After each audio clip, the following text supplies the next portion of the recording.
Greetings, urban farmers, gardeners, and healthy food visionaries. Farmer Greg here, and welcome to the 561st episode of the Urban Farm Podcast, where every day we work together to educate and inspire you to become part of your food revolution. Do you know that there are many ways to water your garden? Want to explore what they are? I've got a free guide just for Urban Farm Podcast listeners that explores my favorite methods. We start with my epic full-length class called Wickedly Smart Water Harvesting, where I share the many ways that you can discover water in your yard. This class ends with the challenge to see how many water sources you can find on your property. Next, we'll dive into my favorite way to water my gardens.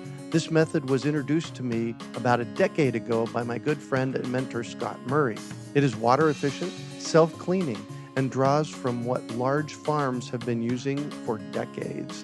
We boil it down to the backyard gardener level just for you. You think you can guess what it is? The guide also comes with a full description and list of supplies you'll need to install your own fully functional watering system. Learn and harvest your free water, your garden guide at urbanfarmwater.com. Today on our podcast, we have someone who helps her community find a healthy balance. We're talking with Francess Parsons about farming, fitness, and finance. Francess had a cosmetology license while being a flight attendant with a major airline. Her life was great. She traveled the world doing hair. Then she went to Australia to be with her brother who was dying of cancer during his final months and learned that food could keep you alive or could kill you. Changing his diet extended his life a little, and her crusade began to learn about healthy food. She moved to Arizona to open a hair salon and chatted with her clients about the importance of eating healthy. Then she began growing her own food in her backyard and selling it to her neighbors. Connecting the dots of her farming with physical and financial health pushed her to start a nonprofit with a couple of friends to teach people in her community how they can grow their own healthy food, be fit, and get financially smart. Welcome to the show today, Francess. Are you ready to rock? I am. Excellent. So I shared a bit about you. Can you fill in the blanks for us and share more about the path you took to get where you're at today? Thank you so much for having me, and I really appreciate this honor.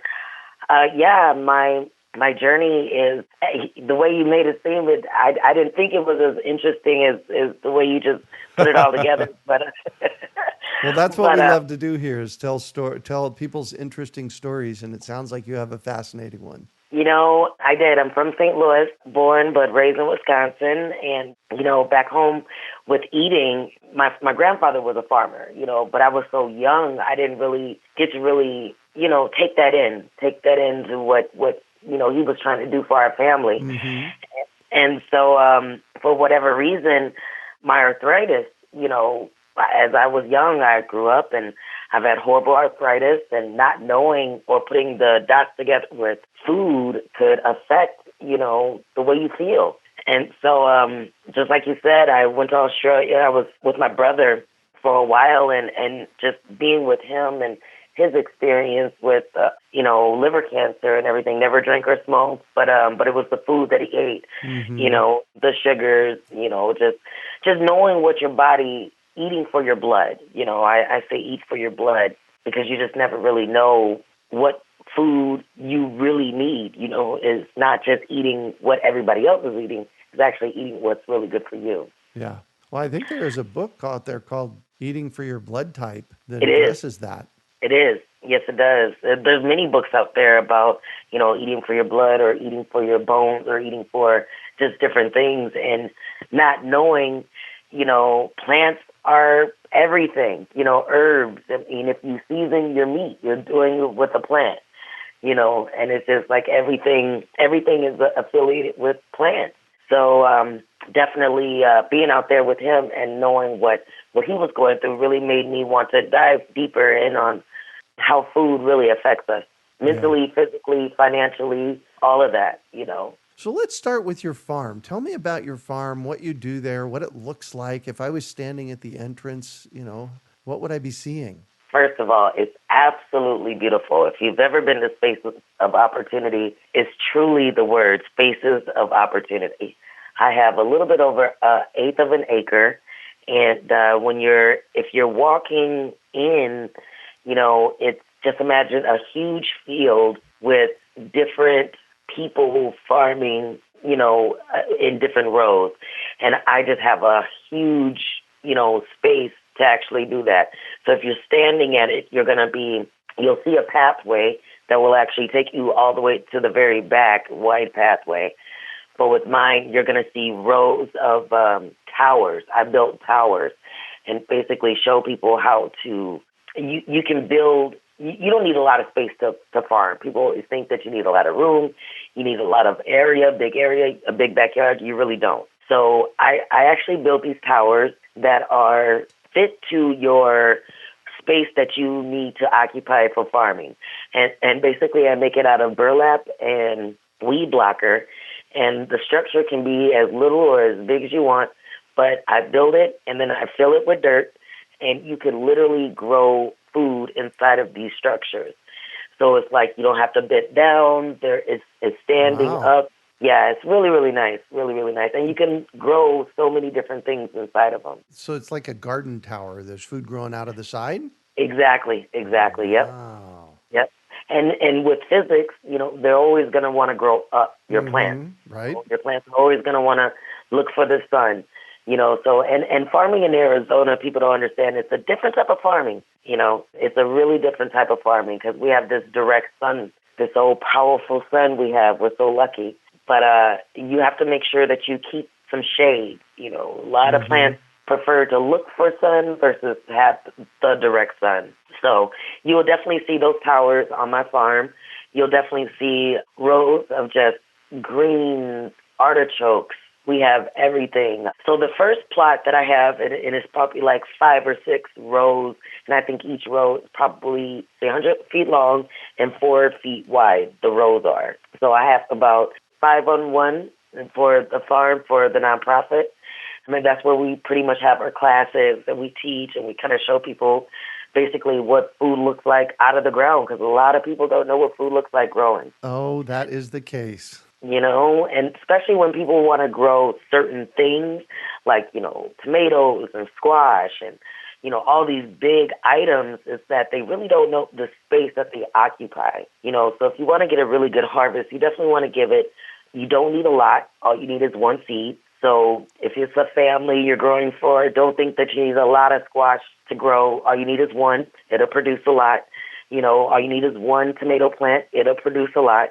So it's like we try to teach people not to be wasteful as well. Mm-hmm. Wow. And Spaces for Opportunity is an 11-acre farm space for the community. It's like a community farm rather than a It community is. garden, right? It is. It is. I do believe it's 19 acres, and they have half of it for like the major farmers, people who are really, producing, and then they have another portion of it for families. So people who are just trying to get their feet dirty in farming, not really trying to produce a lot for manufacturing, but trying to just feed their families. So they offer that opportunity as well. Nice. And how do people respond when they visit your farm? Oh my God, they are so excited. Isn't that I fun? mean, it is. I like to be the little fly on the wall.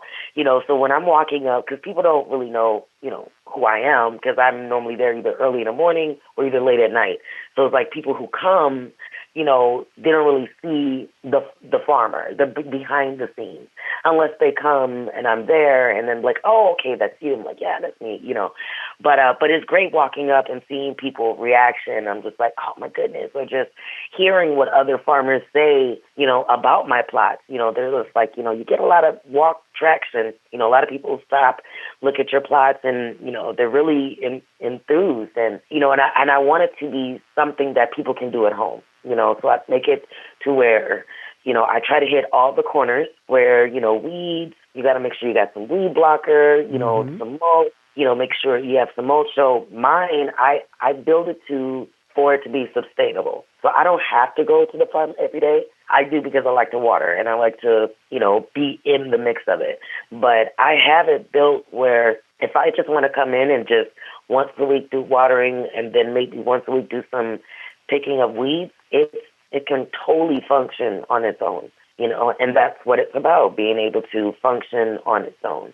Wow, nice. And so you've put together a nonprofit around this called Farming Heart. Tell me about that and what's the purpose of your organization? Farming hearts, it just is exactly what it says, farming heart. You have to have a heart for it because farming is not for everybody, but it is for everybody. It's not for everybody, getting in dirty, but it's meant for everybody, the nourishment. Yes. So our nonprofit, Farming Hearts Inc., it basically teaches people how to become farmers. We try to let people know we have classes. We want people to know how to become farmers, and it's not like on a field, but just to teach your family, so you can teach the next generation. And like you said earlier too, with the farming, fitness, and finance, it's a balance, moving your body. You have to be able to touch your toes. You want to be able to just, if you feel better, most likely you'll be living a healthier life. If you, especially with the finance aspect, because if you think about it, if you're eating better, right, you're not really spending money on food, junk food that you shouldn't be eating anyway. Right. So therefore you're able to save. Just imagine if you were to put away money, like let's say you were going to go out to eat every time, and then that money that you put away, instead of using that, you go in your backyard and pick your food, and then you right. you know what I mean, and then Oh, yeah. and then that money that you were going to spend, you save that and say, okay, this is for our cruise, this is for our vacation, this is for fixing up our house, whatever, but put it away, But I guarantee you, the more you spend on wanting to eat better, you ultimately want to do better with how you exercise your thoughts. And then it's like, wait a minute, I shouldn't be buying that. I should save my money, So it's a big balance that we just don't really realize that it's a balance, that Yeah. it's even there. Well, we've had an interesting challenge this year with all this COVID stuff going on. And, I didn't eat out a lot. Maybe 4 or 5 times a week, I'd go out for lunch or something like that, or another Hmm. meal. And, in March, April, and May, with the whole COVID thing, we got sequestered at home and eating became a different game. Yes. There was, first of all, one of the big things I noticed is that there wasn't this drain on my checking account, number one. Yes. Congratulations. Thank you. And the other thing I noticed was that I had to get a lot more creative with what I was preparing because I got bored. Yes. Options. I was a vegan chef and a raw vegan chef for years. And the biggest thing about going healthy is options. Not really knowing what to cook, what to put with what, how to, what is this plant? Does this plant even, how do I wrap this? What? Yes. So you're exactly right. And so what have you discovered through this interesting COVID time around food? I think this has been a wonderful time, actually. Unfortunately, we've had some devastating, things happen to people's family and everything, and my heart goes out to people who were Yes. affected. I also, on the flip side, this is giving time. It's almost like everybody's getting a wash. Everybody's getting a nice, good wash with their Mm-hmm. life, with their thoughts, looking at what really matters. Things are becoming more clear, what is really important. And ultimately, it comes down to food, Right. It comes down to food. Trust me, farmers are the hot commodity right now. I inviting people to my farm is way more luxurious than, saying, let's go out to eat somewhere or I'll pay for, you know what I mean? Right. So it's definitely, this time has, to me, it's letting life have its break, letting the air, letting the birds fly around, we all need this. We all needed this, Yeah. On a walk recently, one of my neighbors said, Greg, I think this is going to be a cultural reset for us.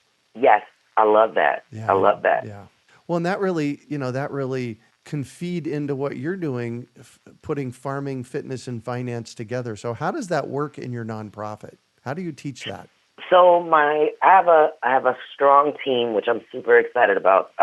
And it's all about having good people and like-minded people around you. But everybody, I look at everything as an octopus. My organization is an octopus. And everybody has their own tentacles, and every tentacle, has its own brain, has its own path, and it's looking for more. It's looking to help.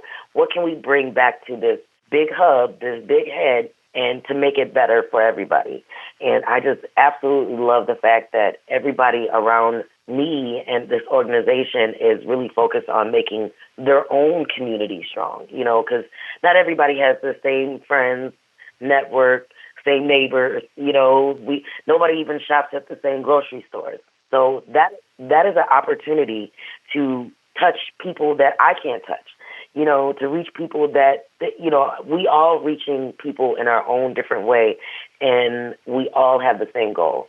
So with that being in mind, I have one of my board members, Javon Miller. He is our fitness organization coordinator, and he is all about just putting fitness plans together, just eating plans, food meals together, and I actually help with the food prep. So we actually coordinate, and different people who, are struggling, like different nurses. Let's say you got professionals that are just unable to have their food ready when they need to, but they want to eat better, but they just don't have the time. Well, we're able to assist with that, get you a better meal plan, better fitness regimen, even if it's 15 minutes. Sometimes we just need to be told what to do, right. And it makes life so much easier if somebody just say, do this, do that, do that. And then if we actually do it, then, hey, it might work. But I have another young lady. She's over my finance, Dorinda, amazing. And she helps people with their credit and just knowing where the balance is of saving money and, what to do with your extra money and how to, really what to really do, and a lot of times we just don't have people out there that's willing to tell us the awful truth, Mm-hmm. And finances, food, fitness, and finances, unfortunately, are uncomfortable subjects for people to talk about. Yep. And if you sit down and have a real conversation with somebody, if you'd be like, so how do you eat? They'd be like, what? Well, do you work out? What? Well, do you save money? Oh, my God, you're too personal. So we have to be, especially in my culture, in our neighborhoods, we have to be able to talk about things that are uncomfortable with each other. And that's how we make people comfortable, and we live on this diverse playing field that we need to bring it more together, yes. And we're not alone. We are not alone in this. And if you talk to people, most of the time, everybody's going through the same thing. Yes, especially this year. Like everybody's on ground zero, everybody, and it's just about what you do yesterday, because today is going to be yesterday, but it's about what you do, I like that. So tomorrow won't be so bad. Yeah. And who is your target audience? You kind of referenced that a little bit. Who is your target audience? Anybody who wants to change, anybody who wants to hear me, everybody who, food can change your world, can change your life, can wake you up in the morning and can make you sleep a whole lot better. So anybody who wants to, it's never too late to learn how to grow your own food. It's never too late to want to save a little money, and it's never too late to want to work out or be healthy or at least know what to do. Yeah, amen to that. So I'm going to shift on you, and I'd like for you to talk about a time you failed, how you overcame that failure, and what you learned from it. Oh, failure. Failure to me is a state of mind, because, failure, it can be anything. Failure could be anything. It's a state of mind. So you got to look at it as a lesson. I look at failures are lessons, different lessons in my life where, it didn't play out the way I wanted to. So I right then and there makes me learn, like, okay, well, I can't win at all of it, but I can learn from all of it. And that's the thing about life is like you try things to where where you're fitting. You don't be scared to try new things. So for me, I would think would be my career when I was a flight attendant. I should have, sometimes you just gotta appreciate things when you have it And if you don't, you will lose it, and to me, that would be like something I should have really, I could have did a little something different. Wasn't a bad thing, but it was just like you learn. Yeah. And my tardiness is something that I'm just, I'm still battling. I'm on that OPT time, so I mean, I'm struggling with that. So I'm learning, but that would be definitely something. It's a lesson. You don't. I don't look at failure as failure. I look at it as all lessons because it's school. We're all in school. We're all in school. We're all in school. Even when you don't go to school on time, you're still in school. I like that. That's the reason. This is the reason that I asked that question, because I love for people to shift from, oh my gosh, I failed, I killed something. Because I tell people all the time, I promise you, I've killed more plants than you ever will. And My chicken just died. I came home from work and my chicken just died. aw, So, but I could look at it as that a failure, or God has a plan. yeah, Maybe I didn't need so many. I got 3 now. I had 4. So there you go. Yeah, and so this is the reason I asked this question, is so people can, my guests can ponder what they learned from it, because that's really what failure is about, is a learning. And then for our listeners, for them to see that we all have failures and we all come out of them. So thank you for that. yes, yes. That's the main thing. Everything in life is temporary. If you look at that as, don't fester on the moment. Just realize the outcome. Just realize there's always going to be something greater than this temporary moment that you might be feeling. Right? Nice. And what do you consider your biggest success? I'm a cliche person. So my biggest success is being able to have my parents. I have both my mother and my father. I have a wonderful relationship with my parents. Oh, nice. And they're to me, they're my success because they get to see what they did through me. Oh, This yes. is, so it's like, as long as I'm able to share the wonderful things that I feel is important to me with the most important people in my life, that's a success for me, because not everybody has their parents, and you have to appreciate the ones that you have, because, our lives weren't like their lives. So I'm grateful for them. Nice. And what drives you? Just the, people ask me that all the time. What motivates you? What drives you? This is just how it was created. I don't know any other way. I don't know any other way besides, forward, happiness, helping others.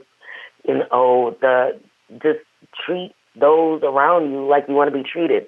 Examples. It's like if you have an opportunity to pick the life you dreamed of, then start today. Live that life. Wake up every day like you are living that life that you've always dreamed of. And I guarantee you will wake up and realize it. Nice. And if you could recommend one book for our listeners, what would it be and why? It would be Brian Tracy, No Excuses. I don't know if you've ever heard. Have you heard of No Excuses? I have not heard of the book. I know Brian Tracy.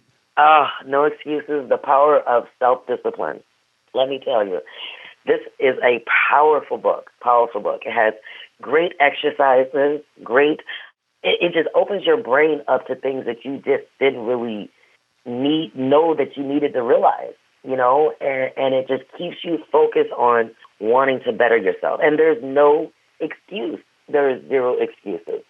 Yeah, I learned about, oh my gosh, 30 years ago, how I could be 100% responsible for what happens to me in my life. Yes, And that's a big piece of it, is, it really is. no excuses. It's like, you know what? If something's going to happen, it's going to happen because I said so, period, end of story. Yep. And if you want something to happen, you do it yourself. Yeah, exactly. And what one final piece of advice do you have for our listeners? Don't be afraid to try new things, and don't be afraid to learn with someone else.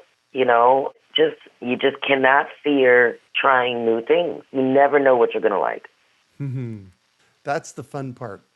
In my life, I'm almost 60 years old, and in my life, I've had over 30 businesses. Some of them lasted I say a sneeze, and I've had a couple that are well over 20 years. And Nice. the exciting times for me in my life was when I finished one business and it was like, okay, what do I do next? Yes, What can I jump into next? And it sounds to me like you might have that same kind of philosophy. I do. I really do. And, sometimes people say I do the most, but, why not? Why Right? not? Why not? If I'm here, I might as well be doing something. I actually look at my life as a belt, and I'm just trying to get as many notches on my belt as possible, and it's like, let me get as many holes in my belt as I can, Hmm. and that's what life's about. You want to be able to, like they say, a master of none or familiar with many or something like that, Yeah. and so it's just like you want to be familiar with things. You don't necessarily need to be the master, but at least know about it. At least don't let it be so foreign to you, or be willing to learn, be willing to be taught, and be willing to be the teacher, and don't be afraid to show people what you learned. Because a lot of people are like, they're, not really comfortable. But no, be very confident in what you say. If you learn something and you believe it, you should be confident in it. Amen to that. And as our mutual friend Darren always loves to say, go out and be epic in the world. Go out and be epic. I love that. Yeah. I love that. Go out and be epic. Exactly. No, exactly. I used to, when I'm in school and stuff, and I talk to different kids and everything, and I used to challenge my teachers when they say, well, what do you want to be when you get older? You have kids say, I want to be a doctor. I want to be a lawyer. I want to be this. I want to be that.